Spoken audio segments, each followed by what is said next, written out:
Bonjour à tous, bienvenue dans l'émission Censurée de Télépro avec aujourd'hui comme invité Laurent Caruso qui est avec nous. Bonjour Laurent.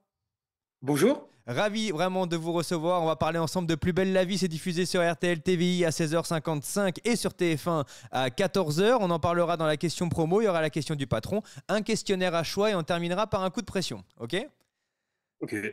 C'est vous qui voyez. À côté de moi, il y a un buzzer. Ce buzzer sert à passer une question. Si une question ne vous plaît pas, vous pouvez activer le buzz en utilisant le mot buzz. J'activerai pour vous le buzzer qui est à côté de moi. Mais si vous activez le buzzer, vous allez devoir tirer une carte au hasard, action positive ou action négative. Ok? Waouh. Allez, on y va. Voici maintenant la question promo.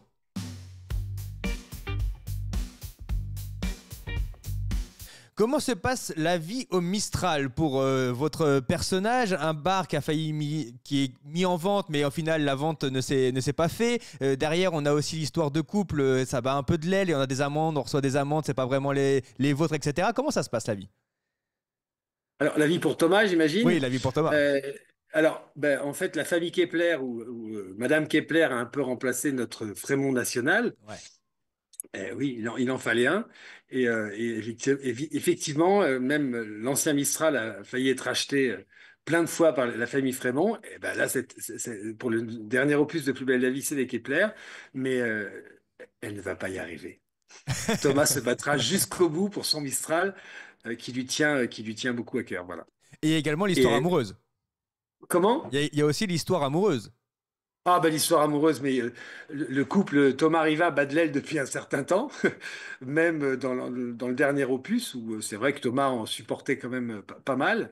D'ailleurs, même des fois, quand je disais les scénars, je me disais, mais normalement, le mec, il se barre, quoi. C'est pas possible, il peut pas supporter ça. Mais Thomas est un gentil qui supporte beaucoup de choses. Là, évidemment, ça commence à aller très très mal pour eux deux. Voilà, je peux pas en dire plus, mais ben oui, suspense! Est-ce que la confiance peut être rompue? C'est vrai qu'on a l'impression d'avoir un personnage de Thomas qui est plutôt empathique, sympathique, qui est prêt à encaisser énormément de coups de la part C'est peu de le dire. de son partenaire. Mais est-ce que derrière, à un moment donné, on a un personnage qui peut aussi se révolter et mettre vraiment fin au couple? Ou alors on restera dans un personnage qui va encaisser voilà, comme depuis de nombreux mois? Alors, depuis de nombreux mois, j'allais dire depuis de Oui, de nombreuses nombreuses années. années. Donc, là, non, Thomas va mettre le haut là, il va mettre, Il va s'imposer. oui, il va s'imposer, il va poser quelques conditions effectivement à ce mariage. Laurent, voici maintenant la question du patron.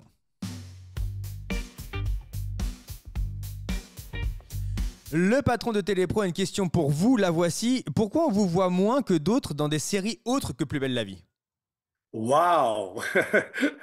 Alors, ça, en fait, c'est pas à moi qu'il faut poser la question parce que, bon, même si j'ai un semblant de réponse, C'est quoi la c'est que je réponse? pense que je suis très marqué par mon personnage de Thomas depuis bientôt 20 ans. Et que d'après ces décideurs, je ne peux jouer que Thomas, ce qui est complètement faux parce que dans La Stagiaire, avec Michel Bernier, j'ai eu la chance d'incarner un autre personnage. Des gens m'en ont parlé, je sais que la presse en a parlé, je me suis dit que ça va peut-être réveiller les décideurs, je les appelle les décideurs. Mais a priori, non. Voilà. Mais c'est pas grave, je l'accepte. C'est vrai que j'aimerais pouvoir de temps en temps jouer un autre rôle, incarner un autre personnage, parce que ça reste mon métier. Après, je ne me plains pas parce que je suis content de tourner depuis 20 ans, de ne pas connaître le chômage. Et je sais que dans mon métier, c'est très important et c'est quasiment vital de travailler quasiment tous les jours. Donc je ne me plains pas, je prends ce qu'on me donne. Et comme je n'ai toujours pas de lassitude à incarner Thomas depuis 20 ans, je suis toujours aussi heureux sur le plateau avec les équipes. Du coup, bah, c'est pas grave. Mais j'espère qu'un jour on me proposera autre chose. Je le souhaite de tout cœur et depuis longtemps, mais ça n'est pas encore arrivé.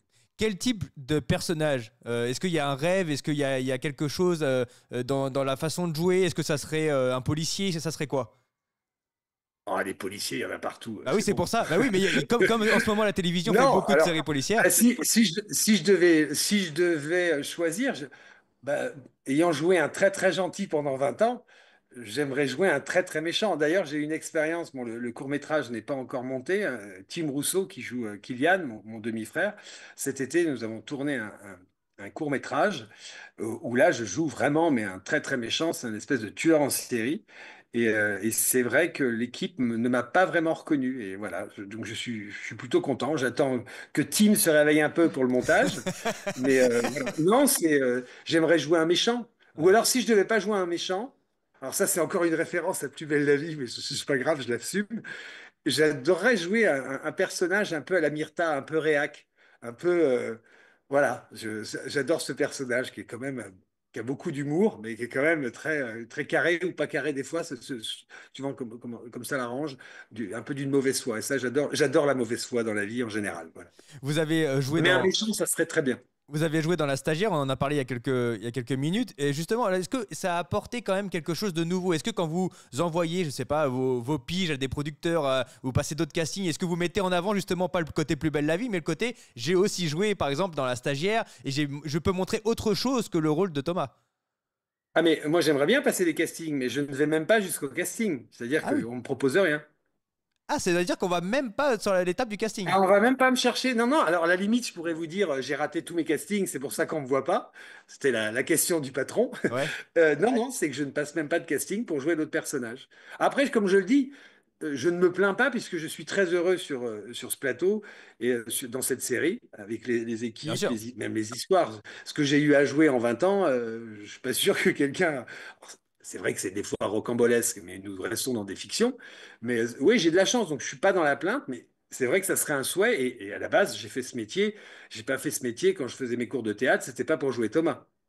Oui, c'est sûr. Mais ça fait aussi, j'ai envie de dire vivre, parce que ça rapporte quand même un peu d'argent de tourner dans Plus belle la vie. Ah bah, c'est bien ce que je dis. Et J'ai de la chance de pouvoir travailler Et quasiment tous derrière, il y les a jours. aussi une popularité incroyable. On voit encore la série qui fait des succès d'audience sur RTL TVI ou même sur TF1. C'est-à-dire que dans la rue, à mon avis, on doit vous arrêter assez régulièrement pour vous parler de Plus belle la vie.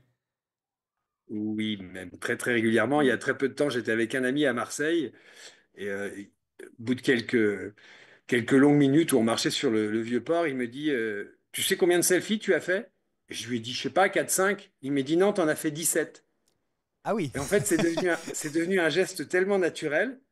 Donc, moi, je suis quelqu'un qui dit oui. ok. Et donc, du coup, je prends le portable, je fais un gros sourire, bonne journée, au revoir. Mais je me rends plus compte. Mais après, c'est sympa d'être populaire et d'être reconnu dans la rue. Je préfère qu'on m'aime plutôt qu'on me jette des cailloux. Ça c'est sûr. Allez Laurent, voici maintenant le questionnaire à choix.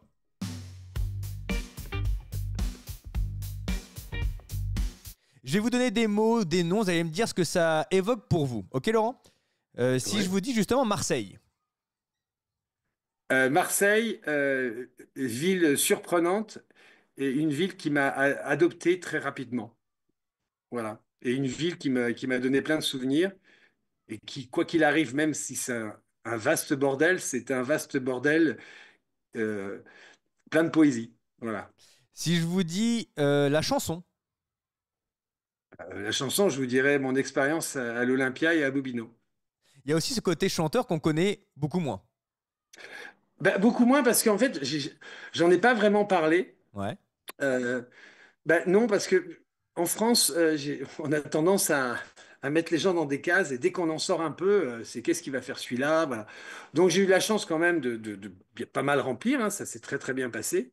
Et c'est vrai que j'ai surpris quelques personnes, mais on m'a proposé effectivement de faire des albums. Et je me suis rendu compte que ça ne m'intéressait pas de rentrer en studio, que je restais aussi un acteur et que moi, c'était l'instantané qui me plaisait, c'est-à-dire de chanter, pas de vendre des albums, plutôt de vendre des billets pour venir me voir au spectacle, mais faire un album, je me suis rendu compte que ça faisait pas partie de ma sensibilité, voilà. Et est-ce qu'à l'avenir, on pourrait privilégier peut-être le côté chanteur à l'acteur? Ou alors l'acteur restera quand même le métier numéro un? Alors, l'acteur restera le métier numéro 1, mais pour moi, c'est assez lié. C'est-à-dire que justement, quand je chante, d'ailleurs, j'avais dit à mon producteur quand on avait commencé il y a des années à voir ce que je pouvais chanter, si je n'ai pas vécu, si je ne ressens pas la chanson, le son ne sort pas. Donc il y a un côté acteur aussi là-dedans, je pense. Mais j'avais des projets là de peut-être une petite tournée, mais effectivement, mon travail me demande beaucoup de temps. Et puis c'est pas grave, comme je le dis, j'ai du travail. Voilà. Et puis moi, je suis un petit peu casanier aussi. J'aime bien rentrer le week-end peinard dans mon verdon, retrouver mes chiens. Voilà, je suis pas. Voilà, j'allais dire, j'ai que 50 ans, certes, mais ouais, j'aime bien ma petite vie tranquille. Voilà, j'assume, hein. Laurent, si je vous... Je suis pas du tout showbiz, vous voyez. Oui, oui, je vois ça. Je suis plutôt marché de Provence avec mes chiens. Oui. Ouais, c'est plus calme. Si je vous dis l'homosexualité dans les séries, Oui. Ben, c'est moi qui l'ai inventé. bah, c'est ce que j'allais y venir. Oui, c'est quand même vous qui avez lancé. J'ai envie de dire que sans vous, je ne sais pas où on en serait dans les séries à l'heure actuelle. Ah, je vais pas me donner tant de valeur à ce niveau-là. Je pense que la société a évolué. Je pense que j'ai été peut-être un petit coup de pied pour faire évoluer cette société. Alors après, comme je le dis souvent, ça a été aussi grâce aux auteurs qui ont fait arriver il y a 20 ans ce personnage qui est complètement assumé, qui n'est pas dans la détresse du coming out, de l'annonce. Donc il était très assumé. Et les auteurs ont fait que le patriarche accepte tout de suite l'homosexualité de son fils. Et du coup, bah, c'est passé. Et effectivement, Thomas n'est pas dans l'excès. En fait, je pense même que Thomas est le personnage le plus normal. Je ne dis pas que l'homosexualité est anormale, mais dans sa vie, dans sa vision du monde, c'est quelqu'un qui a une vie tout à fait normale. Voilà. Et je pense que ça a rassuré les gens aussi de voir bah, que c'était ça, en fait, et que c'était pas les images que certains films ont pu nous donner. Est-ce que j'ai envie de dire, est-ce que ça vous a porté parfois préjudice quand même? Est-ce que dans la rue, est-ce que certains ont eu des réactions véhémentes envers vous à cause de ça? Oui, j'ai été quelques fois aux urgences, oui. Ah, aux urgences. Oui, oui, carrément, mais c'est pas grave, hein, je le vis bien. Hein. Les cons, c'est eux, c'est pas moi. Hein. Ça veut dire qu'à cause de votre personnage, vous avez été aux Oui, urgences. oui, oui, j'ai subi pas mal d'agressions. Oui. C'est connu et reconnu, oui. Et vous avez porté plainte. Mais alors, pas toujours, parce que j'ai vraiment autre chose à faire. Ok. Je suis pas quelqu'un de, je ne vis jamais sur le passé. Je suis quelqu'un qui a un instinct de survie assez développé. Après agression, je déprime 2, 3 jours et après on repart. Voilà, j'ai de la résilience. Je suis un combattant. Mais ça rejoint toutes les questions. C'est-à-dire que je suis quand même considéré. Alors, à la reprise de Plus belle la vie, j'étais assez surpris parce que certains journalistes m'ont dit vous êtes quand même une figure iconique. Ah oui. Moi, les icônes, je pensais pas du tout à moi. J'avais d'autres exemples dans ce qui me concerne. Mais après, j'ai réfléchi effectivement par rapport à l'histoire de la télé, la petite histoire ou ma petite histoire par rapport à la télé. Effectivement, il y a de ça. Mais j'en suis pas spécialement responsable. Et comme je l'ai dit, je ne serai jamais un porte-drapeau de l'homosexualité, de LGBT, je sais plus maintenant comment on dit. Je suis un peu dépassé, moi. Mais voilà, mais après, c'est vrai que je le porte. C'est le personnage. Les gens me voient aussi comme ça, mais après, il y a cette acceptation aujourd'hui. C'est vrai que Thomas reste un peu le chouchou, quoi. Donc, c'est plutôt sympa. Si je vous dis Laurent Kérusoré, Bah, Laurent Kérusoré, c'est moi, ça vous évoque quoi? fier de l'être. Et qu'est-ce que ça m'évoque? Bah, ça m'évoque une famille, un nom de famille, puisque j'étais un enfant adopté et que j'ai eu la chance bah, qu'on me donne un nom et du coup une histoire.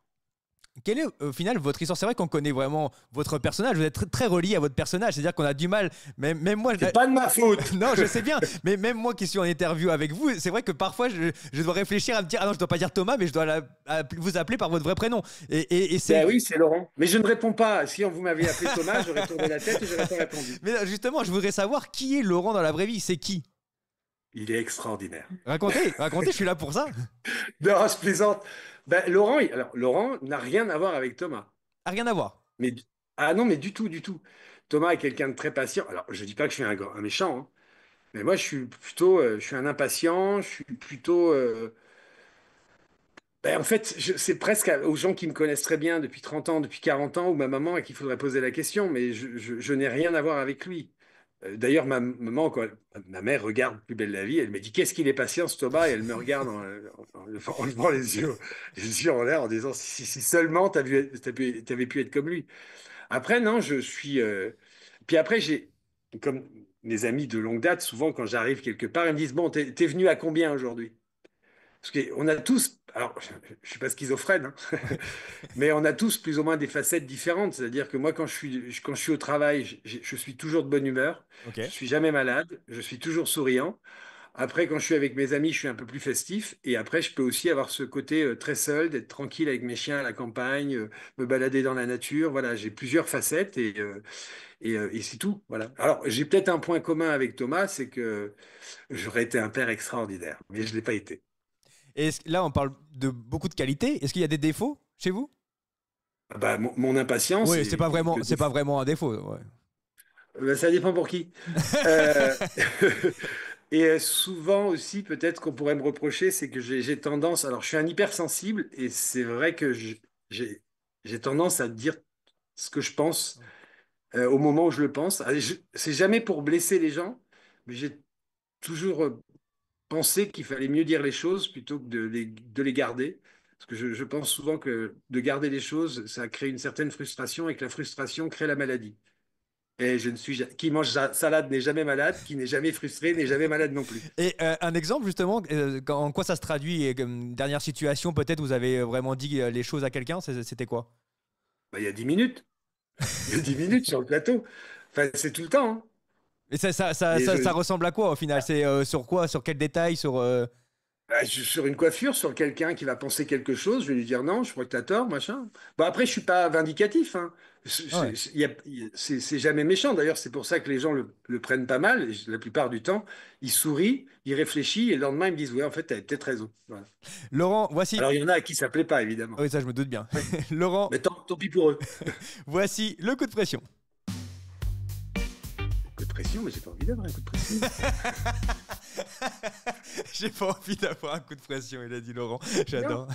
Et puis, il faut y passer quand même, c'est dans la règle du jeu. Laurent, voici la question. Pensez-vous que la série doit avoir un côté plus social? Plus belle la vie. Plus social. Oui. Ah, là, on est quand même pas mal dedans, hein, déjà, hein. Ouais, Je ne sais pas ce que vous entendez par là, mais la vie d'un quartier, si ça, c'est pas social. Alors, évidemment, c'est toujours un peu rocambolesque, mais ça reste de la fiction, et c'est ce qui est intéressant, c'est que dans la fiction, on peut tout se permettre. Vous voyez, Plus belle la vie, encore plus belle, Thomas est tombé 2 fois dans le coma cette année. Et pourtant, il est là, derrière son bar, magnifique, magnifique. Il a cicatrisé très très vite, ça on peut le dire. Mais oui, c'est une série sociale. On a toujours été une série sociale. On parle, je pense qu'on parle des gens.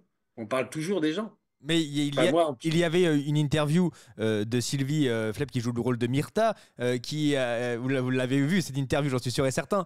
Elle reproche un peu ce côté à TF1, effectivement, qu'on est un peu moins dans le social que France 3, on est un peu plus dans des intrigues, vous l'avez dit, un peu rocambolesques, policières. On fait 2 semaines une intrigue, on s'arrête, on refait 2 semaines une intrigue, on s'arrête. Bon, voilà quoi.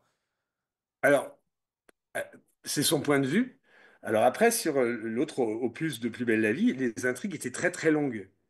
Et souvent, moi, les gens me disaient, à un moment, on va décrocher, les intrigues policières, Ouais. c'était long. Là, c'est plus court et je trouve ça plus intéressant. Après, je pense que je vais pas traduire ou essayer de décortiquer ce que mon amie Sylvie a dit. Alors, je pense ce qu'elle voulait dire aussi, et je le ressens, c'est qu'il y a moins Ah oui. de connexion de personnages sans qu'il y ait obligatoirement une intrigue. C'est ce qu'on avait au tout début de Plus belle la vie, on va dire les 10 premières années, où il y avait des petites intrigues qui duraient même peut-être un épisode. C'était sur un fait divers, sur un truc de journal, sur des faits de société, et qui étaient souvent traités en comédie. Ce qui se passe aujourd'hui, c'est que les épisodes sont plus courts. Donc les auteurs s'arrachent les cheveux pour essayer de placer ça. Et c'est pas facile parce qu'après, ils sont dans le travail, et voilà. Mais on l'a tous plus ou moins demandé. Moi, j'aimerais bien avoir des petites scènes de bar où Thomas, comme il a toujours fait, se moque de Myrtha et elle leur envoie, enfin, comme on a eu. Je pense que c'est ce qu'elle voulait dire. C'était moins d'interaction, il y a moins d'interaction sociale entre les nouveaux personnages et les vieux personnages comme moi, les dinosaures de Plus belle la vie. Voilà. Mais c'est vrai que aussi l'horaire est différent et la durée de l'épisode est différent par rapport à France Il 3 et est donc il plus faut court en s'adapter. fait, Ah ouais. il est plus court. Et en fait, comme l'autre épisode faisait 26 minutes, là on est à On est 20, on est une 20. vingtaine de Ouais. minutes, toutes ces petites séquences ben, ont sauté évidemment. Mais on ne désespère pas qu'elles reviennent de temps en temps. On a parlé du côté chanteur et acteur. Est-ce qu'on vous a proposé Mask Singer? J'ai pas compris. Est-ce qu'on vous a proposé l'émission Mask Singer? Non. Jamais. Non, mais on propose rien, moi je vous l'ai dit. Et donc ni Danse avec les stars, ni tout ça. Rien du tout. Ah si, Danse avec les stars, on m'a proposé. Et vous avez dit non. Non. Pourquoi? Ben, ce que je vous ai dit, je sais pas, c'est pas mon truc. Puis comme je vous l'ai dit, moi, si en plus je tourne toute la semaine et si le week-end je vais aller à Paris pour faire des primes, moi, quand est-ce que je vois mes chiens et mes amis? Ou alors je ferai signer sur le contrat que j'amène mes chiens sur le prime, quoi. Voilà, bah oui, il faut. Non, après c'est, je comprends que ça fait partie de la promo, je comprends que ça fasse partie aussi du métier, euh, mais j'allais dire, c'est peut-être, je sais pas si c'est prétentieux ou mal placé de dire ça, mais je ne ressens pas le besoin de faire de la promo de ma propre personne. Plus belle la vie se suffit à elle-même. On est un opus de plusieurs acteurs. D'ailleurs, Plus belle la vie, c'est une troupe, c'est un quartier. Et moi, les gens qui me connaissent, les gens qui me suivent sur les réseaux sociaux, seraient peut-être même étonnés de me voir dans ce genre d'émission. Parce que je ressens pas le besoin de faire ma propre promo de ma personne. Voilà, c'est pas... En général, d'ailleurs, sur les réseaux et sur les stories, je suis plus à raconter des grosses bêtises que de parler de moi, quoi. Et pourtant, vous venez. Après, chacun fait ce qu'il Bien veut, hein. sûr, mais pourtant, vous venez quand même, là par exemple, on est en promo, quelque part. Je suis obligé. Certes de plus Je belle suis la vie, mais. obligé. On m'a forcé, monsieur, on m'a forcé. Ah, c'est pour ça. Bah oui, je vous ai quand même en Non, promo pendant un quart d'heure, 20 minutes, c'est quand même. non, Voilà. non, non, bah ça va, je peux vous accorder quelques minutes de ma vie. Et vous imaginez bien, quand même. Je suis généreux. Laurent, on vous retrouve dans Plus belle la vie sur RTL TVI à 16h55 et sur TF1 à 14h. Ça cartonne maintenant depuis le retour sur TF1. On vous souhaite beaucoup de bonnes choses pour la suite et on espère d'autres Merci. personnages à l'avenir dans votre carrière, Bah Laurent. après, il y a des réalisateurs, il y a des producteurs en Bah Belgique. oui. Ah bah, un petit coup de TGV, je débarque, hein, Ah, moi. vous pouvez passer la frontière. C'est bon. Ah bah évidemment, j'ai mes papiers, je suis en règle. Allez, c'est nickel. Le message est passé. Merci beaucoup, Laurent. Merci à vous.